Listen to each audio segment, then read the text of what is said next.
ভারতে মুসলিম শিক্ষককে প্রকাশ্যে গুলি করে হত্যা করা হয়েছে। নরেন্দ্র মোদীর ভারতে এসব কি হচ্ছে? সেখানে আজ সংখ্যালঘু মুসলিম, খ্রিস্টান, বৌদ্ধ, জৈন, শিখ কাদের নিরাপত্তা আসলে দিচ্ছে তাহলে মোদী? শুধু কি সেখানে হিন্দুরাই থাকবে, নাকি আসলে সেখানে সব ধর্মের মানুষেরাই থাকার অধিকার রাখে? এই প্রশ্ন কিন্তু আজ সামনে এসেছে। তার আগে জানিয়ে রাখতে চাই, ভারতের উত্তরপ্রদেশের আলিগড় মুসলিম বিশ্ববিদ্যালয় ক্যাম্পাসে একজন স্কুল শিক্ষককে গুলি করে হত্যা করা হয়েছে। বিশ্ববিদ্যালয়ের অধিভুক্ত এবিকে ইউনিয়ন হাই স্কুলের শিক্ষক ছিলেন রাও দানেশ আলী। বুধবার রাত 8:50 দিকে তাকে গুলি করা হয় এবং 11 বছর ধরে তিনি ওই স্কুলে কম্পিউটার বিজ্ঞানের শিক্ষক ছিলেন দানেশ আলী। আজ প্রশ্ন এসেছে, যেই ভারতকে বিশ্ব চেনে সবচাইতে বড় গণতান্ত্রিক রাষ্ট্র হিসেবে, কোথায় তাহলে আজকের সেই ভারত? কোথায় নিয়ে গিয়েছে নরেন্দ্র মোদী সরকার সেই ভারতকে?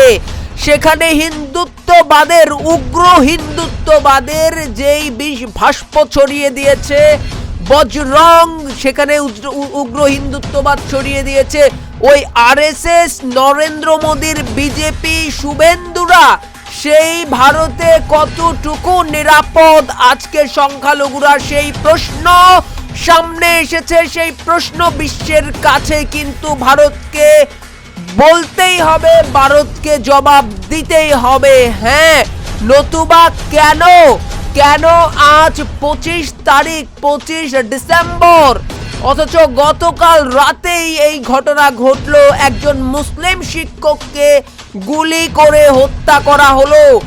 এখন পর্যন্ত কাউকে গ্রেফতার করা হয়নি এখন পর্যন্ত। হ্যাঁ, ইন্ডিয়া টুডের প্রতিবেদন বলছে, হিন্দুস্তান টাইমসের প্রতিবেদন বলছে, এনডিটিভির প্রতিবেদন বলছে, বন্দুকধারীকে এখনো গুলি কে করেছে তাকে খুঁজে পাওয়া যায়নি, অথচ ওই শিক্ষককে মাথায় গুলি করে হত্যা করা হয়েছে।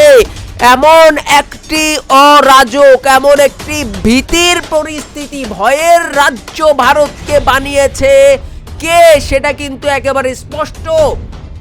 যারা হিন্দুত্ববাদকে একেবারে ট্রাম্প কার্ড হিসেবে খেলছে, ভারতে হিন্দুত্ববাদের উত্থানের নামে যেই ট্রাম্প কার্ড নিয়ে খেলছে, এটা যে সম্পূর্ণ রাজনীতি। এখানে ধর্মের কোনো স্থান নেই।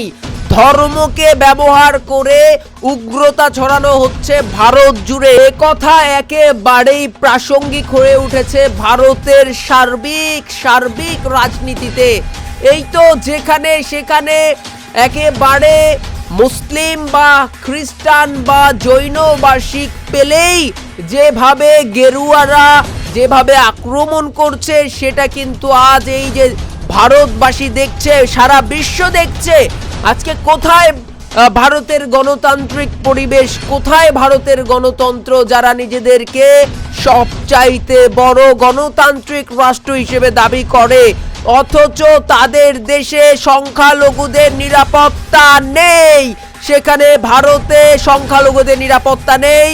আলিগড় বিশ্ববিদ্যালয় ভারতের একটি বিরাট, একটি স্বনামধন্য বিশ্ববিদ্যালয়, আলিগড় মুসলিম বিশ্ববিদ্যালয়। সেখানকার একজন শিক্ষককে যখন গুলি করে, মাথায় গুলি করে খুন করা হয়, সেখানে অন্যদের নিরাপত্তা কি ভারত দিতে পারেনি? ওই নরেন্দ্র মোদী দিতে পারেনি, অথচ তারা অন্যান্য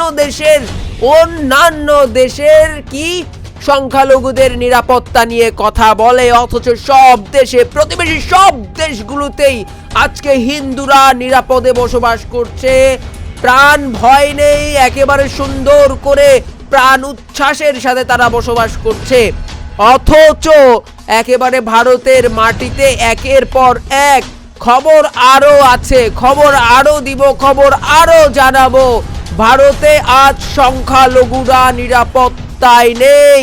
ভারতের সংখ্যালঘু যে মানবাধিকার রয়েছে সংখ্যালঘুদের, সেটি ভূলণ্ডিত হচ্ছে, একেবারে স্পষ্ট। আলিগড় বিশ্ববিদ্যালয়ের মুসলিম শিক্ষক রাও দানিশকে মাথায় গুলি করে হত্যা করে, সেটাই কিন্তু একেবারে গণমাধ্যমে স্পষ্টভাবে উঠে এসেছে।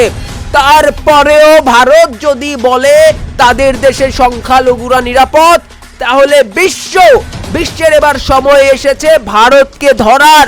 কোথায় নিরাপত্তা, কোথায় কি, অবশ্যই ভারতকে জবাবদিহি করতে হবে। জাতিসংঘ কিন্তু সেই জবাব অবশ্যই চাইবে।